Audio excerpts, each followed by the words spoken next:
പാലക്കാട് ചെഗുവേരയുടെ ചിത്രം വെച്ച് ഗണേശോത്സവം ആഘോഷിച്ച് ഡിവൈഎഫ്ഐ. പാലക്കാട് മുണ്ടൂർ മീനങ്ങാടിയിലായിരുന്നു ആഘോഷം. ദൃശ്യങ്ങൾ സമൂഹ മാധ്യമങ്ങളിൽ പ്രചരിക്കുന്നുണ്ട്. ആ ദൃശ്യങ്ങൾ കാണാം ആദ്യം.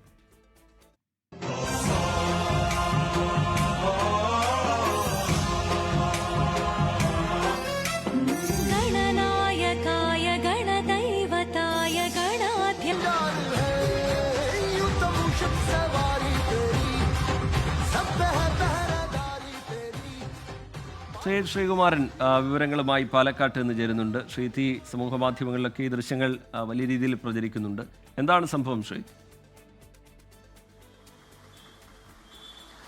നേരത്തെയും ഈ മുണ്ടൂർ മീനങ്ങാട് ഇത്തരത്തിൽ ഡിവൈഎഫ്ഐ CPIM പ്രവർത്തകർ ഇവിടെ ഗണേശോത്സവം സംഘടിപ്പിച്ചിരുന്നു. ഇത് ഇക്കഴിഞ്ഞ 28-ാം തീയതിയാണ് നടന്നതെന്നാണ് പറയുന്നത്. അതിൻ്റെ വീഡിയോ സമൂഹ മാധ്യമങ്ങളിൽ ഈ കഴിഞ്ഞ ദിവസമാണ് വീണ്ടും വൈറലായി തുടങ്ങിയത്. അതിൽ ഏറ്റവും എടുത്തു പറയേണ്ടത് ഗണേശ വിഗ്രഹമുണ്ട്. അത് നിമജ്ജന ഘോഷയാത്രയാണ്.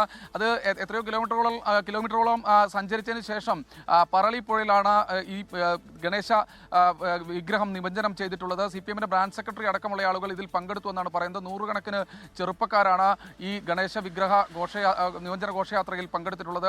ഇതിൽ ചെഗുവേരയുടെ കൊടിയുണ്ട്, കൂടാതെ വെള്ളക്കൊടികളും ഒക്കെ ഉണ്ട് ഇതിൽ. അത് പക്ഷേ ഡിവൈഎഫ്ഐയുടെ കൊടിയൊന്നുമല്ല. പക്ഷേ നേരത്തെ തൊട്ടടുത്ത മേഖലയിൽ RSS പ്രവർത്തകർ ഇത്തരത്തിൽ ഗണേശോത്സവം സംഘടിപ്പിച്ചിരുന്നു. അപ്പോൾ ഈ ഗണേശോത്സവം കേവലം ഒരു RSSന്റെ കയ്യിൽ മാത്രം നിൽക്കേണ്ട സാധനമല്ല, അത് മറ്റുള്ള ആളുകളുടെ ഇടയിലേക്കും എത്തിക്കണമെന്ന പ്രചാരണമാണ് CPM നടത്തുന്നതെന്നാണ് പറയുന്നത്. പക്ഷേ സമൂഹ മാധ്യമങ്ങളിൽ ചെഗുവേരയുടെ കൊടി വെച്ച് ഇത്തരത്തിൽ ഗണേശോത്സവം നടത്തിയത് ആണ് ഇപ്പോൾ വിവാദമായിരിക്കുന്നത്. ശരി, ശ്രീകുമാരൻ പാലക്കാട്ട് നിന്ന് വിശദാംശങ്ങൾ പങ്കുവയ്ക്കുകയായിരുന്നു.